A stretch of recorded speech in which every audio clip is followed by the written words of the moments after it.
Yang terhormat, yang kita banggakan, yang kita muliakan, Presiden Republik Indonesia Bapak Haji Prabowo Subianto.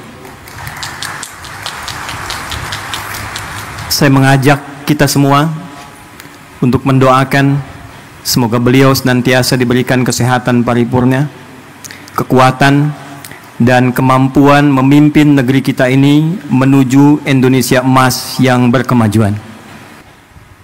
Hari ini insya Allah akan menjadi hari bersejarah, membuat narasi untuk menyatukan energi seluruh lapis anak bumi pertiwi menyongsong Indonesia emas 2045. Indonesia emas tidak mungkin tercapai dengan gemilang, kecuali diantaranya kita memiliki ketahanan yang kuat, khususnya di bidang pangan. Dan ketahanan pangan tentu tidak akan bisa diwujudkan oleh presiden sendirian, pemerintah sendirian. Kita butuh energi untuk menyatukan, butuh energi untuk berkolaborasi, sehingga bila program pemerintahnya kuat, rakyatnya punya semangat yang kuat, dengan itu insya Allah program ketahanan pangan ini akan mengalami akselerasi dan kemudahan yang kita dambakan. Hadirin, 4 Januari 2025, Pak Mentan, kami menghubungi Pak Wamen, Pak Sudaryono, untuk mendapatkan paparan dan arahan tentang program pemerintah terkait ketahanan pangan ini, guna mendengar, melihat, mengamati apa yang sekiranya dari kami para ulama, masyarakat bisa memberikan pendampingan, penguatan, dan kebersamaan untuk mewujudkan apa yang diharapkan itu. Dari hasil paparan dimaksud, kami berkomunikasi dengan kolega ulama seluruh Indonesia, dengan kolega masyarakat sampai ke ujung daerah Pak Presiden, dari mulai di Aceh sampai dengan Papua. Maka terumuskanlah, mari kita membuat satu gerakan yang memberikan kesadaran tentang ketahanan pangan, sehingga semua punya kesadaran dan keinginan untuk menanam. Maka dibuatlah, diluncurkanlah gerakan Indonesia Menanam. Kita singkat dengan GERINA. Pak Presiden, gerakan ini harus memiliki instrumen. Karena bila hanya disampaikan saja, diingatkan saja, tidak ada instrumennya, tidak ada buktinya, maka tidak mudah kemudian kita untuk bisa menanam. Maka kami melihat, alhamdulillah, kita punya orang-orang baik, saudagar-saudagar baik. Bila di timur ada Pak Haji Isam mulai menanam, kami berpikir di barat kita harus ada juga, supaya kita lipat dari barat ke timur, se-Indonesia bisa menanam. Maka kami memohon kesediaan Haji Setiawan Ikhlas, UKP Presiden, untuk minta agar lahan di barat itu bisa kami gunakan sebagai riset. Alhamdulillah Pak Presiden, kami hanya minta pinjam, beliau berikan, ini utuh untuk digunakan sebagai riset demi kepentingan bangsa dan negara. Maka kami berangkat ke Korea, kami berangkat ke Jepang, kami berangkat ke Mesir, menyusun naskah akademik, bagaimana kemudian itu bisa ditanam dengan baik, terdapat landasan dengan baik, dan secara akademik, secara ilmiah dapat dipertanggungjawabkan dengan baik. Maka Pak Mentan, dapatlah lahan ini. Tidak mudah mengolah lahan ini karena ternyata ini PMK, lahan yang mustahil dan sulit bisa ditanam. Maka apa yang kami lakukan? Setelah merenung, kita duduk, Bapak boleh cek ke Pak Mentan, Bapak boleh cek ke dinas bagaimana status lahan ini, apakah punya potensi untuk ditanam. Pak Mentan dari kemarin tanya Pak Presiden, Pak Ustadz, ini pupuknya pupuk apa? Karena ini anomali, lahan yang tak mungkin bisa ditanam tiba-tiba bisa tumbuh Pak, 7.200 meter persegi. Maka saya katakan, saya buka hari ini metode dan pupuknya adalah pupuk Pancasila yang berdasarkan pada Astacita. Sila pertamanya Pak, ketuhanan yang Maha Esa. Maka kita implementasikan Kami undang juga saudara-saudari kami yang saudara dari Kristen, yang saudara dari Hindu, saudara dari Buddha, juga yang lain-lainnya, supaya kita bersatu padu dalam konsep menanam ini secara universal dalam nilai keislaman.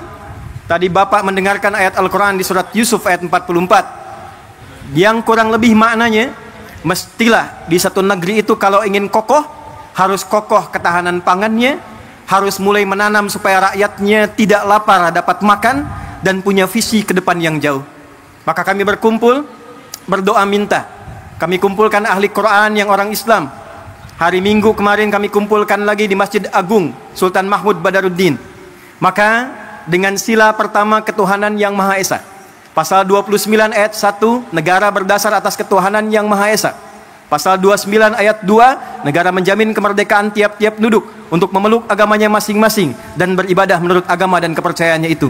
Pembukaan preambul Undang-Undang Dasar 1945 atas berkat rahmat Allah yang Maha Kuasa dan dengan didorongkan oleh keinginan luhur. Pupuknya Pamentan pupuk biasa, olahannya tanah biasa, tapi langit yang biru, warna biru kesukaan presiden, karpetnya merah, bajunya putih, dimulai dengan merah putih, melahirkan langit yang biru, menghadirkan tanaman tanah terolah dengan tumbuhan yang hijau dan membumi. Pak, 3 bulan Pak, alhamdulillah padi tumbuh, singkong berbuah manis, kemudian juga jagung berbuah manis. Tapi tidak cukup dengan itu. Kalau cuma tanam singkong, tanam jagung, tanam padi, semua orang bisa melakukan dengan lahan yang luas. Maka yang kedua, kita hadirkan novelty, kebaruan-kebaruannya, yang dilakukan untuk memenuhi rasa keadilan, dilakukan dengan adab sehingga menimbulkan nilai kemanusiaan yang baik. Maka Pak Presiden izin, ini ada program SIOPUNG, solusi olah padi terapung. Maka ini kami hadirkan contoh Pak, dalam 3 bulan ini sudah bisa dipanen insya Allah. Jadi kalau nanti yang tidak punya lahan, yang tidak punya area yang luas, insya Allah di sampingnya bisa dibuat yang punya kolam, di atasnya padi, di bawahnya ikan. Kalau ada pesantren-pesantren punya empang, atasnya padi, lahannya bisa ikan. Program MBG bahkan bisa disupport dari ketahanan pangan yang kita buat inovasinya.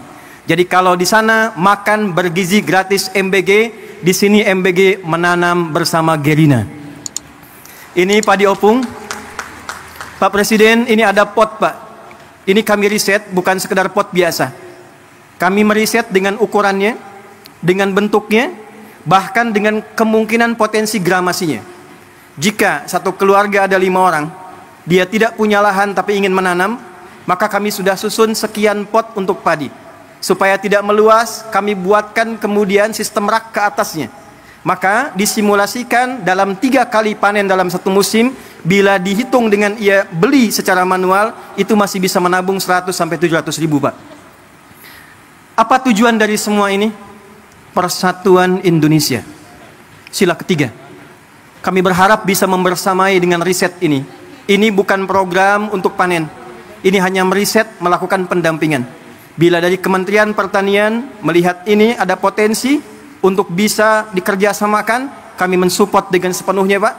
Program-program Bapak kita optimalkan, risetnya kami sampaikan. Bila dilihat ada kemungkinan yang bisa bermanfaat, sungguh semua yang terkumpul di sini adalah gerakan rakyat yang dipimpin oleh hikmat kebijaksanaan dalam permusyawaratan perwakilan. Perwakilan dari seluruh provinsi di Indonesia. Pak, di belakang kami ini ada layar, tapi kita sedang tersambung dengan seluruh perwakilan di 38 provinsi. 4 bulan lalu, silakan Pak, dari Papua, dari Sragen, kampungnya Pak Menko Lampung Selatan juga ada di sini. Sulawesi, kampungnya Pak Amran ada di sini. Pak, 4 bulan yang lalu sudah ada yang nanam via pot samping rumahnya, di samping masjid. Ada yang punya kebun di belakang 2 hektar dia tanam cabai Pak. Hari ini mereka bangga di hadapan presidennya. Mereka siap mendukung program ketahanan pangan yang dioptimalkan nanti oleh Kementerian Pertanian. Kita bersatu padu demi kerakyatan dan menghadirkan keadilan sosial bagi seluruh rakyat Indonesia. Bulan Maret yang lalu saya jumpa dengan Ustadz Adi Hidayat di Istana Kepresidenan Istana Merdeka di Jakarta, dan beliau menyampaikan merencanakan peluncuran gerakan Indonesia Menanam. Saya bahagia hari ini ada seorang ulama, ada seorang ustadz yang visioner, pemikirannya luar biasa, yang terutama adalah ulama, pemimpin Islam, tapi yang wawasannya Pancasila, yang mengajak semua umat yang berbeda agama, semua umat walaupun berbeda agama dianggap keluarga sendiri, dianggap saudara sendiri. Inilah Indonesia, inilah Indonesia yang kita cintai, inilah Indonesia yang terus akan bangun, terus akan bangkit. Terima kasih Pak Ustadz, hari ini kelihatan Indonesia sangat cerah. Dan kita bersyukur kepada Yang Maha Kuasa atas segala nikmat yang diberikan kepada kita. Yang Maha Kuasa telah memberi sangat banyak kepada bangsa kita. Sekarang kita butuh putra-putri bangsa yang pandai mengolah apa yang diberikan oleh Yang Maha Kuasa. Tidak menyerah, rawa dibikin produktif, lahan kering, lahan susah dijadikan tempat riset. Ini akan berkembang, anak-anak kita akan sehat,